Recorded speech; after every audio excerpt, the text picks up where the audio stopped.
말씀 에스라서 8장입니다. 이번 특별 새벽 기도회 때도 에스라서를 계속해서 강의를 하겠습니다. 하나님의 말씀 에스라서 8장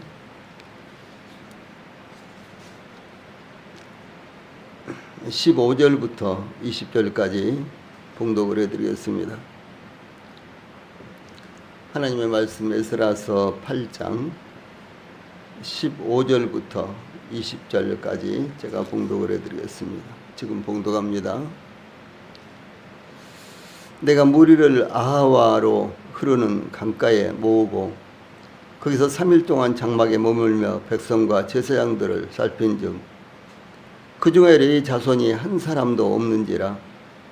이 모든 족장 곧 엘리에셀과 아리엘과 스마야와 엘라단과 야립과 엘라단과 나단과 스가라와 무슬람을 부르고 또 명칠한 사람 요아립과 엘라단을 불러 가시바 지방으로 보내어 그곳 족장 이또에게 나가게 하고 이또와 그의 형제 곧 가시바 지방에 사는 느드님 사람들에게 할 말을 일러주고 우리 하나님의 성전을 위하여 섬길 자를 데리고 오라 하였더니 우리 하나님의 선한 손에 도우심을 입고 그들이 이스라엘의 자손 레이의 아들 말리의 자손 중에서 한 명칠한 사람을 데려오고 또 세레바와 그의 아들들과 형제 18명과 하샤바와 무라리 자손 중 여사야와 그의 형제와 그의 아들들 20명을 데려오고 다윗과 방백들이 레이 사람들을 섬기라고 준 느드님 사람 중 성전 일꾼은 220명이었는데 그들은 모두 지명받은 이들이었더라. 아멘. 20절 말씀까지 봉독을 해드렸습니다. 에스라서 8장은 에스라가 예루살렘으로 귀환하는 제2차 귀환을 이제 다루고 있습니다. 제1차 귀환은 스룹바벨과 예수와 여호수아죠. 물론 당연히 출애굽 때 이스라엘 백성들을 이 요단강을 건너서 가나안 정복을 했던 인도자 여호수아가 아닙니다. 이 스룹바벨은 다윗의 후손으로서 왕족이었습니다. 그래서 예수님의 계보에도 이 스룹바벨이 나옵니다. 그리고 예수와는 아론의 후손으로서 대제사장이었습니다. 그래서 스룹바벨과 예수와가 주도가 되어서 약 5만 명, 4만 몇 명 이렇게 이제 1차로 귀환을 했고요. 이제 1차 귀환이 이루어진 후에 약 70여 년이 지난 후에 에스라가 또 한 무리를 이끌고 귀환을 하는데 그것이 제2차 귀환입니다.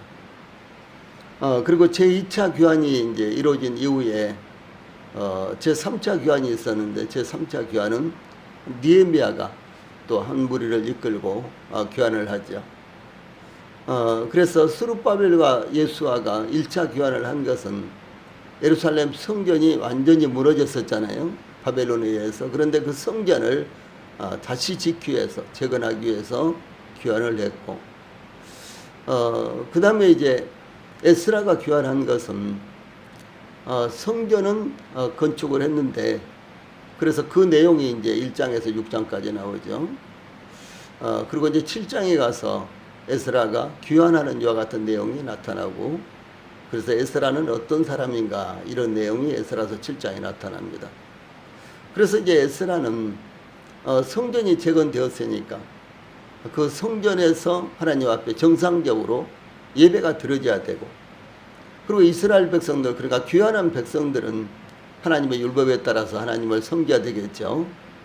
그래서 이 막중한 일을 위해서 에스라는 이제 하나님의 부르심을 받아서 이제 제2차로 귀환을 하는데, 바로 에스라는 이 에스라도 동일하게 에스라는 제사장 가문이었습니다. 그래서 에스라는 제사장이요, 그리고 학자였어요. 율법학자. 학사 에스라 보통 이렇게 나오죠. 그 다음에 이제 느헤미야는 왕의 아주 그 높은 보좌관이요, 신하였는데 예루살렘 성벽이 완전히 무너진 이후에 성벽을 재건하지 못했다라는 이와 같은 소식을 듣고 하나님 앞에 부르심을 받아서 그 성벽을 재건하기 위해서 3차로 귀환합니다. 이와 같이 하나님께서는 아주 긴 기간을 두고 일꾼들을 부르셔서 성전을 재건하게 하셔서 이제 하나님 앞에 제사가 회복되게 하시고, 그 다음에 이제 하나님의 백성으로서요 율법을 지키고 이제 하나님 앞에서 하나님의 율법을 통해서 올바로 하나님을 섬길 수 있도록 이와 같이 에스라를 또 부르시고, 그 다음에 성전이 있는데 성벽이 없으면은 성전이 세워졌는데 성벽이 없으면 이제 하나님께 드려지는 제사가 온전하게 드려질 수가 없어요. 그래서 이제 이방인들이 자유스럽게 예루살렘 성을 드나들고 이스라엘 백성들은 그 예루살렘 성에서 하나님을 하나님의 법대로, 하나님의 율법대로 섬길 수가 없었습니다. 그래서 하나님께서 느헤미야를 일으키셔서 느헤미야를 보내서 느헤미야가 예루살렘 성벽을 재건을 하죠. 참 하나님 놀랍습니다. 이와 같이 허물어진 하나님을 섬기는 이와 같은 모든 것들을 회복시키는 이와 같은 내용이 담겨져 있습니다. 그래서 1차 귀환은 BC 537년에 일어났어요. 그래서 예루살렘이 멸망한 것이 BC 583년이었거든요. 586년이었거든요. 그로부터 이제 그 1차 귀환이 이제 일어났고요. 약 70년 후에 1차 귀환이 일어났습니다. 그리고 2차 귀환은 여기 에스라가요 BC 458년, 그리고 3차 귀환은 느헤미야가 BC 444년, 이제 이런 간격을 두고 1차, 2차, 3차 귀환이 일어났습니다. 그런데 1차 귀환이 이루어져서 예루살렘 성벽이 재건됐는데 왜 바사에 살고 있는 백성들이 약 100만 명 정도 이렇게 늘어났답니다. 그러니까 엄청나게 이제 그 바사로 피신한 이 이스라엘 백성들이, 그리고 끌려간 이스라엘 백성 대부분 다 끌려갔죠. 포로가 되어서. 그런데 이 바벨론이 이제 예루살렘을 멸망시킬 때 이제 대부분 유대인들 이스라엘 백성들을 죽이고, 그리고 이제 그 이스라엘 백성들은 뭐 애굽으로 등등 뭐 사방으로 흩어지고, 그리고 살아남은 사람들이 소수가 사방으로 흩어지고, 그리고 약 10만 명 정도가 바벨론으로 끌려갔습니다. 그런데 바벨론으로 끌려가서 70년 후에 무려 100만 명 이상이나 이렇게 번식을 했어요. 노예로 끌고 갔는데, 포로가 돼서 끌려갔는데, 그런데도 불구하고 약 70년 후에 100만 명이라는 이와 같은 엄청난 수로 번성을 했습니다. 그런데 100만 명인데 그 중에서 10분의 1도 아니고 20분의 1도 안 되는 이제 한 5만 명 가까이 이렇게 1차 귀환에 합류를 했거든요. 그런데 왜 이렇게 대부분 다 귀환을 하지 않았을까요? 지금 유대인들은 우리나라도 삽니다. 일본에도 소수가 살고. 그러니까 무슨 말씀이고는 전 세계 아프리카, 유럽, 러시아 뭐 이렇게 등등 물론 이제 미주 같은 데는 아주 많이 살고 있죠. 이렇게 전 세계에 유대인들이 살고 있지 않은 곳이 없습니다. 그런데 이렇게 이제 귀환 허가가 났는데 누구든지 원하는 사람들은 귀환을 해라. 그래서 예루살렘 성전을 건축하고 그곳에서 하나님을 섬기면서 왕국을 위해서, 바사를 위해서 기도하면서 살아라. 이렇게 이제 명령이 내려졌는데, 왕의 칙령이 내려졌는데, 그런데도 왜 귀환을 하지 않았을까요? 가장 이제 문제가 되었던 것이 이 성전을 우리가 과연 귀환을 해서 이제 수많은 대적들이 그곳에 이미 이주를 해서 소위 이제 사마리아 사람들, 또 아라비아 사람들, 또 이제 이 암몬 사람들, 이런 사람들이 이미 그곳에 이주를 해서 살고 있는데 과연 우리가 귀환을 한다고 해서 예루살렘 성전을 건축할 수 있을까? 여기에 대한 확신이 없었던 거예요. 예, 하나님이 그들을 인도하시고 지도자들이 나서서 설득을 했는데도 불구하고 여기에 대한 확신이 없었습니다. 예, 두 번째로는 그들이 1차 귀환에 대열에 합류하지 못했던 것은 예루살렘이 바벨론을 멸망할 때의 그 상황 때문이었습니다. 그래 1차 귀환자들 가운데는 이 예루살렘이 바벨론에 의해서 멸망한 것을 직접 경험한 사람들이 있었거든요. 근데 그것을 생각할 때 도저히 귀환할 엄두가 나지 않았어요. 왜냐하면은 이 바벨론의 느부갓네살 왕이 예루살렘을 함락시키고 불태우고 완전히 황폐화시킬 때 아주 비참했거든요. 예, 수도 없이 많은 사람들이 바벨론에 의해서 죽음을 당했는데 그 죽음을 당한 것이 아주 비참했습니다. 예, 그것을 생각할 때 감히 귀환을 엄두도 내지 못했어요. 예, 그래서 대부분 다 귀환을 하지 못했다, 엄두를 내지 못했다라고 하는 것입니다. 성전을 건축할 수 있을까? 여기에 대한 우려심, 그리고 그 예루살렘이 멸망할 때의 그 비참한 모습, 예, 이와 같은 것들을 생각할 때요, 예루살렘 귀환을 선뜻 결정하지 못하고 대부분의 사람들이 결정하지 못하고 남았다는 것이죠. 예. 그때 이제 그러니까 예루살렘이 바벨론에 의해서 멸망을 할 때 이 선지자 예레미야는 이 바벨론에 항복하는 것이 굴욕적이며 그리고 바벨론을 섬기는 것이지만 그러나 그것이 하나님의 뜻이요 살아남을 수 있는 길이라고 계속해서 전했습니다. 그래서 예레미야가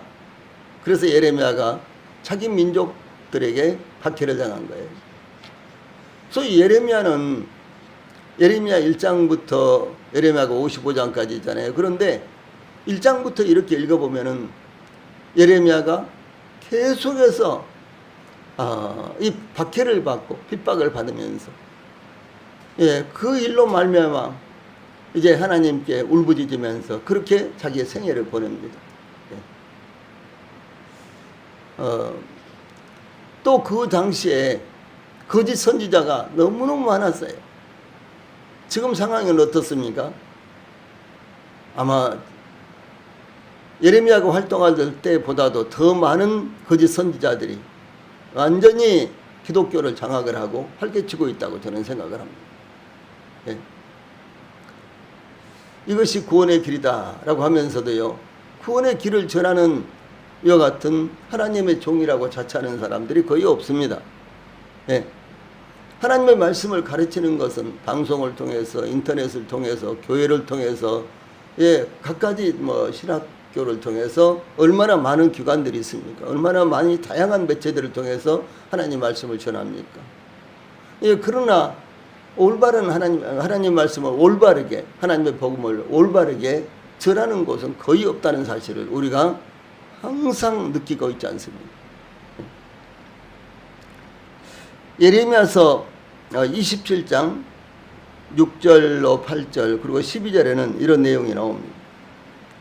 이제 내가 이 모든 땅을 내 종 바벨론 왕 느부갓네살의 손에 주고 또 들짐승들을 그에게 주어서 섬기게 하였나니 모든 나라가 그와 그의 아들과 손자를 그 땅의 기한이 이르기까지 섬기리라.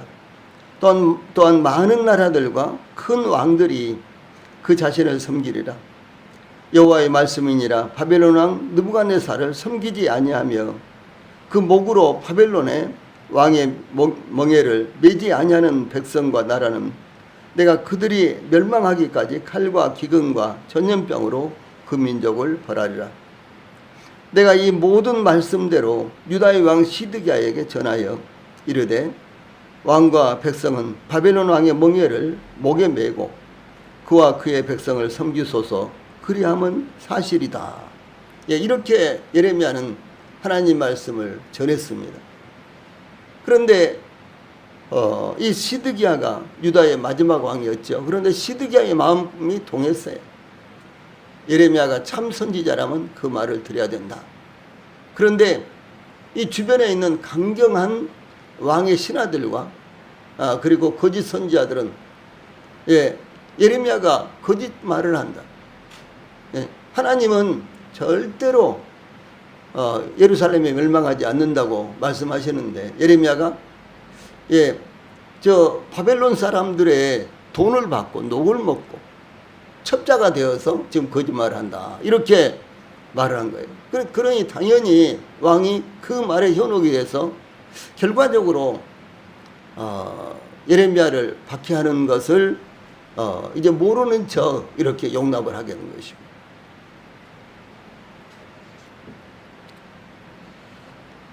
그래서 이제 선지자 예레미야는 백성들에게 두 가지의 길을 제시하였는데 생명의 길과 사망의 길이었습니다. 생명의 길은 바벨론의 항복에서 노예가 되는 길이고 사망의 길은 바벨론과 맞서 싸우는 길이라고 증거했습니다. 유다의 범죄로 말미암아 유다가 하나님 앞에서 징계를 받는 것이 필연적이었겠는데 그런데 하나님께서는 선지자 예레미야를 통해서 유다를 살리기 위해서 두 가지 길을 제시했어요. 하나님 말씀에 순종해서 바벨론에 항복하는 것이 사는 길이요. 비록 그 길은 노예가 되는 길이지만은 사는 길이요. 하나님의 백성, 하나님의 말씀을 순종하지 않고 바벨론과 맞서서 싸우면은 결국은 죽는 것이다. 그것이 바로 죽음의 길이다. 이렇게 제시를 한 것이었습니다. 그러자 이제 유다는 애굽과 동맹을 맺고 바벨론과 싸우려고 이렇게 시도를 했습니다. 그러나 바벨론과 싸우는 것은 죽음의 길이었습니다. 이 바벨론에 항복하고 노예가 되면은 그것이 바로 사는 길이었습니다. 그러므로 하나님의 계시를 무시하는 백성들에게 선지자 예레미야에 전하는 하나님의 말씀은 마치 매국노와 같은 것이었습니다. 그래서 예레미야가 전한 하나님의 말씀에 순종하기 위해서는 대단한 용기와 그리고 죽음을 불사한 이와 같은 믿음이 있어야 되었습니다. 그런데 대부분의 백성들은 그 당시 하나님을 섬기지 않고 이방신들을 섬기고 우상을 섬겼던 이와 같은 이제 유다 백성들이었기 때문에 예레미야가 전하는 하나님의 말씀을 받아들이지 않았어요. 예. 그러므로 유다는 범죄하여 스스로 그 죄를 씻을 수가 없었습니다. 이와 같이 하나님께서 유다를 치기 위해서 바벨론을 예비하시고 바벨론 왕의 손에 유다를 넘겨주었습니다. 그러나 유다는 선지자 예레미야가 전하는 하나님의 말씀을 받지 않고 애굽과 동맹을 맺고 바벨론과 싸우는 길을 선택을 했습니다. 그러나 애굽은 유다를 돕지 않았으며 도울 힘도 없었습니다. 그 결과는 비참한 멸망이었습니다. 그러니까 썩은 지팡이를 의지한 거예요. 유다가. 이것이 얼마나 안타까운 일입니까? 지금도 하나님의 복음이 증거되는데도 불구하고 그 복음을 마음으로 받지 않고 우리가 잘하면 구원받겠지. 우리가 잘 믿으면 구원받겠지. 우리가 열심히 내면 구원받겠지. 이렇게 하는데요. 이것이 바로 썩은 지팡이와 같은 것입니다.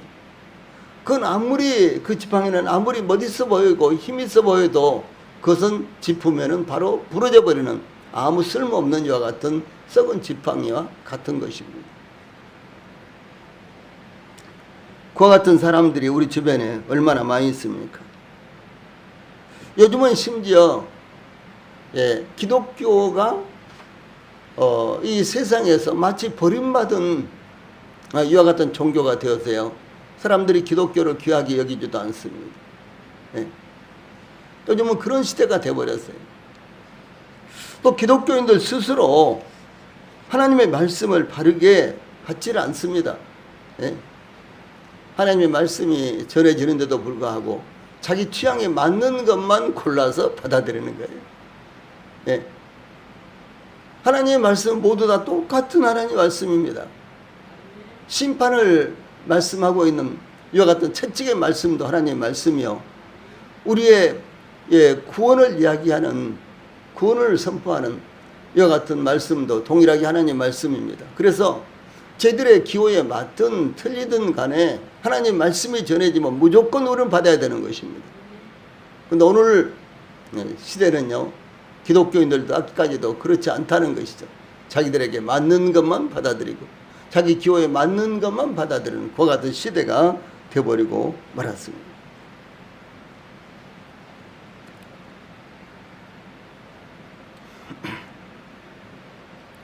그러므로 시편 기자가 시편 146편 3절로 5절에서 귀인들을 의지하지 말며 도울 힘이 없는 인생도 의지하지 말지니 그의 호흡이 끊어지면 흙으로 돌아가서 그날에 그의 생각이 소멸하리로다. 야곱의 하나님을 자기의 도움으로 삼으며 여호와 자기 하나님에게 자기의 소망을 두는 자는 복이 있도다. 이렇게 노래를 불렀습니다. 이와 같이 예루살렘의 멸망 상황을 되돌아볼 때 그들은 1차 귀환에 합류할 수가 없었다라고 하는 것입니다. 세 번째로 에스라와 함께 2차 귀환 대열에 합류했던 유다 백성들이 1차 귀환 대열에 합류하지 않았던 또 다른 이유는 예루살렘이 멸망을 하고 70년이 흐른 그때 바벨론에서 바사로 이어지는 포로 생활에서 어느 정도 자유가 주어졌으며 더러는 자립에서 그 땅에 뿌리를 깊이 내리고 있는 유대인들이 많아졌습니다. 유대인들이 포로가 돼서 끌려갔지만, 포로가 돼서 끌려간 지 70년이 되었을 때는요, 아주 크게 성공한 유대인들이 많았다는 것이죠. 왜 그럴까요? 바벨론에 특별히 등용이 되었어. 예를 들어서 다니엘이라든가 이런 이제 선지자, 지도자와 같은 이런 이제 사람도 있었잖아요. 그런가 하면 또 모르드게와 같은 사람도 있죠. 또 에스더와 같은 사람도 있었고요. 그리고 느헤미야, 에스라 전부 다 바벨론을 이어서 이제 바사, 페르시아였는데 그 페르시아에서 고관들이었습니다. 이들은 전부 다 그들 자신이나 혹은 그들의 부모들이 포로가 돼서 끌려갔는데도 불구하고 아주 대성공한 이와 같은 사람들이었다는 것이죠. 참 하나님이요, 하나님의 백성들을 얼마나 놀랍게 다루시는지 상상할 수도 없습니다. 요셉은 노예가 돼서 끌려갔지 않습니까? 팔려서 갔어요. 그렇죠? 그런데 20년밖에 안 됐는데 요셉이 어떻게 됐습니까? 요셉은 애굽의 정권을 가진 총리가 되었지 않습니까? 하나님의 백성들을요, 하나님께서 이렇게 사용을 하시는 것입니다. 그래서 이 선지자 다니엘과 그의 세 친구들, 스룹바벨과 예수와 에스라와 느헤미야 등 포로가 되어서 잡혀갔지만 성공한 유대인들의 수는 그야말로 헤아릴 수가 없을 정도로 많았습니다. 이것이 유대인들의 특이한 점입니다. 그러므로 비록 포로가 되어 끌려갔지만 이 바벨론과 바사에서 성공하여 자리를 잡아 안정된 유대인들은, 이제 안정된 생활을 하고 있는 유대인들, 이런 유대인들은요, 예루살렘으로 돌아가는 것은 모험과 같은 것이었으며 불안한 것이었습니다. 그러므로 이들은 1차 귀환 대열에 합류하지 못했고, 그리고 가고 싶었지만, 정말 가고 싶었지만 그는 합류하지 못한 이유가 여기에 있었다라고 하는 것이죠.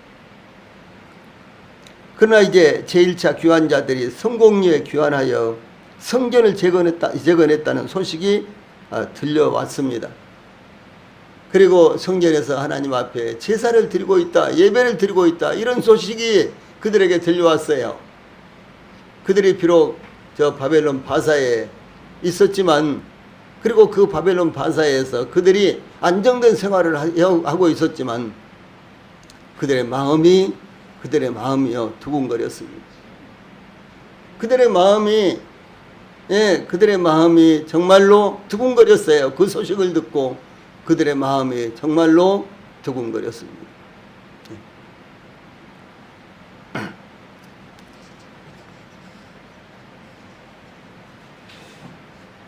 그러므로 1차 귀환 대열에 합류하지 못했던 유대인들은 2차 귀환에 합류하게 되었던 것입니다.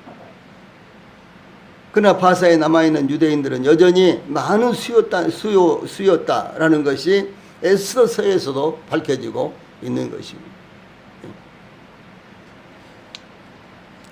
그러면 제2차 귀환 대열에 합류한 유대인들이 귀환하게 된 목적은 그럼 상대적으로 무엇이었을까요? 이들의 귀환 목적은 바사에서의 핍박과 고난과 어려운 시련 때문이 아니었습니다. 이들이 하나님에 대한 소망을 버리지 않았기 때문에 그들이 2차 귀환 대열에 합류하게 되었다라고 하는 것입니다. 2차 귀환자들은 바벨론에 의해서 포로가 되어서 끌려온 지가 약 150년이라는 세월을 바벨론에서 그리고 바사에서 보냈습니다. 그러므로 2차 귀환 대열에 합류한 사람들은 이 바벨론에 의해서 예루살렘이 멸망할 때의 그 상황을 직접 본 사람은 한 사람도 없었습니다. 약 150년이라는 세월이 흐른 뒤였어요. 이들은 바벨론이나 바사에서 태어난 유대인 2, 3세로서 바사에서 생활이 훨씬 더 익숙한 사람들이었습니다. 이제 거의 그곳이 그들의 고향 같았어요. 고향을 10년만 떠나서 타지에서 한 곳에서 10년만 산다 그래도요, 그곳이 타지가 자기 고향처럼 느껴집니다. 훨씬 생활에 익숙하게 됩니다. 그런데 약 150년이라는 세월이 흘렀으니까 어떻게 되겠어요? 이제는 완전히 그들의 고향 같았고 그들의 본토 같았습니다. 그런데도 이들이 예루살렘으로 돌아가기로 결정한 것은 오직 하나님에 대한 소망 때문이었다 라는 사실을 여기서 볼 수가 있습니다. 일본에 거주하는 한국인들이 과거에는 60만 내지 80만 명이었습니다. 이들은 해방이 되어 원하면 언제든지 돌아올 수 있었지만 한국으로 돌아오지 않는 사람들이었습니다. 60만 내지 80만이나 한국으로 돌아오지 않았습니다. 그러니까 일제로 말미암아 끌려간 사람들이 얼마나 많았겠어요. 아마 100만 명, 200만 명이 되었을 것입니다. 그런데 해방이 되자 그들 대부분이 돌아왔습니다. 어떻게 해서든지 한국의 터전을 다 이제 없어졌고, 터전이 일본에 있었지만 그러나 대부분 다 이제 한국으로 돌아왔습니다. 그런데 돌아오지 않는 사람들이 60만 내지 80만이었다는 거죠. 왜냐하면 한국에서의 생활이 불안했기 때문이었습니다. 지금은 많은 분들이 일본으로 귀화하고 이제 한국인으로 살아가는 분들이 20만 명이 지금 채 되지 않는다고 합니다. 그래서 최근에 10년, 20년 사이에요. 많은 한국 사람들이, 그러니까 2, 3세죠. 이런 사람들이 귀화를 했어요. 일본 사람으로 아예 국적을 바꿔버렸습니다. 예. 우리는 그들을 타다기가 어렵습니다. 미국으로 혹은 저 남미로 이민을 간 사람들도 어떻게 해서든지 한국 국적은 가지려고요. 그런 사람들이 정말 많습니다. 그런데 이제 그들의 2, 3세가 태어나서 그들이 그곳에 동화가 되어서 살아가다 보면요, 그곳에서 시민권을 받아서 귀화해서 사는 것이 훨씬 편하거든요. 예, 그런 것이었습니다. 그러나 역시 수십 년 동안 일본으로 귀화하지 않고 한국인으로 살아가는데 지금은 거의 대부분이 귀화를 하고 약 20만 명 정도가 아직도 남아있다. 이제 이런 이야기가 들려오고 있습니다. 해방이 되면서 일본에서 거주하는 한국인들은 어려운 환경에 처했습니다.